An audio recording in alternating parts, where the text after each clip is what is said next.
एक टीचर थे, टीचर, सरकारी टीचर।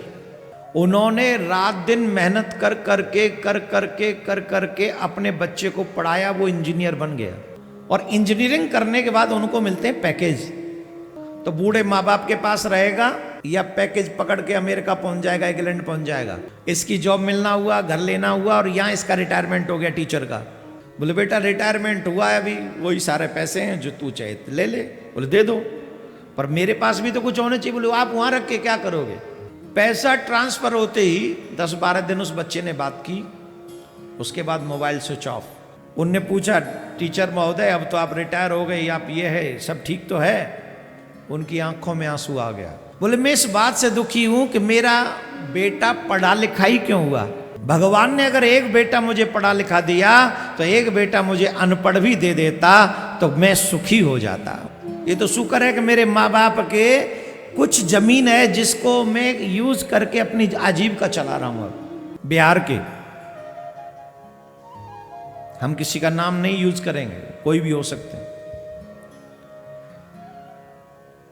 एक टीचर थे, टीचर, सरकारी टीचर।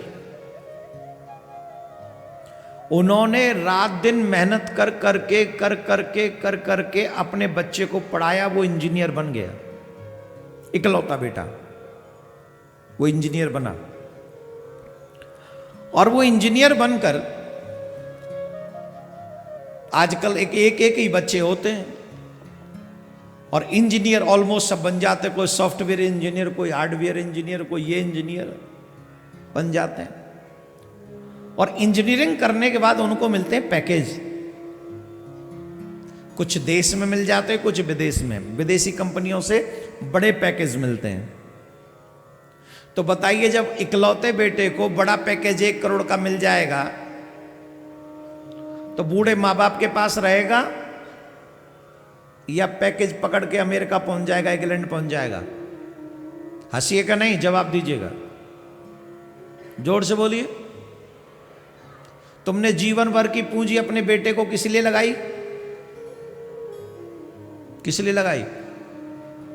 कि बुढ़ापे में जब मैं कमाने लायक नहीं रहूंगा तब ये मुझे दवा ला के दिया करेगा, जब मैं चलने लायक नहीं रहूंगा तो ये मेरे पैरों का सहारा बन के मुझे आगे लेके जाया करेगा। लेकिन उसे मिल गया पैकेज 1 करोड़ का और वो चला गया विदेश। अब बताओ, अभी पूरी कहानी सुन लो ये। तो वो विदेश में गया, जॉब शुरू कर दी, उसने अपना घर ले लिया। संयोग देखो, इसकी जॉब मिलना हुआ, घर लेना हुआ, और यहां इसका रिटायरमेंट हो गया टीचर का। टीचर का रिटायरमेंट हो गया। अब उसने कहा कि पिताजी मैं घर ले रहा हूं, कुछ पैसे मुझे भेज दो। बोले बेटा रिटायरमेंट हुआ है, अभी वही सारे पैसे हैं जो तू चाहे ले ले। बोले दे दो, पर मेरे पास भी तो कुछ होना चाहिए। बोले आप वहां रख के क्या करोगे? वहां रख के करोगे क्या? आप भी मेरे साथ यहीं आ जाओ, यहीं सेटल रहो, आ जाना यहीं, पहले ये पैसे यहां भेज दो। तो जितने भी रिटायरमेंट का पैसा था बेटे से क्या छिपाना, दे दिया। पैसा ट्रांसफर होते ही 10-12 दिन उस बच्चे ने बात की, उसके बाद mobile switch off. Mobile switch off. और उसके बाद फिर कभी बात नहीं हुई। एक दिन एक वरिष्ठ व्यक्ति उनसे मिलने के लिए गए। उनने पूछा टीचर महोदय अब तो आप रिटायर हो गए, आप ये है सब ठीक तो है? उनकी आंखों में आंसू आ गया। उन्होंने पूछा क्यों रोते हो? उन्होंने कहा मैं एक बात से दुखी हूं। बोले क्या? बोले मैं इस बात से दुखी हूं कि मेरा बेटा पढ़ा लिखा ही क्यों हुआ। भगवान ने मेरे साथ धोखा किया। भगवान ने अगर एक बेटा मुझे पढ़ा लिखा दिया तो एक बेटा मुझे अनपढ़ भी दे देता तो मैं सुखी हो जाता। मुझे पढ़ा लिखा बेटा क्यों मिला?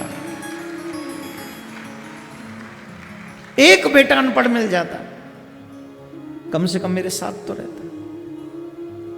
पढ़े लिखे बेटे ने तो वो चालाकी दिखाई है कि घर का अनार घाट का।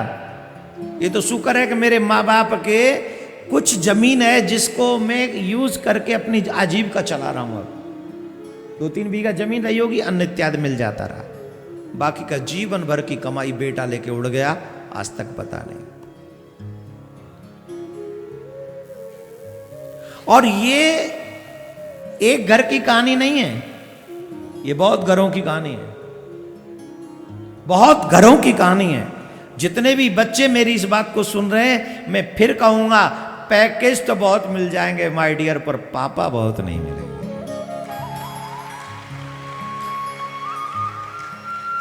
अरे कभी कभी छोटे पैकेज में भी काम चला लिया करो साहब, पर पापा तो पापा ही होते हैं, माँ तो माँ होती है ना। उनके संग रहो। बुढ़ापे पूरे जीवन भर की कमाई तुम्हें दे देते हैं, किस लिए? बुढ़ापे में तुम उनके संग रहो, संग रहो बुढ़ापे में उनके।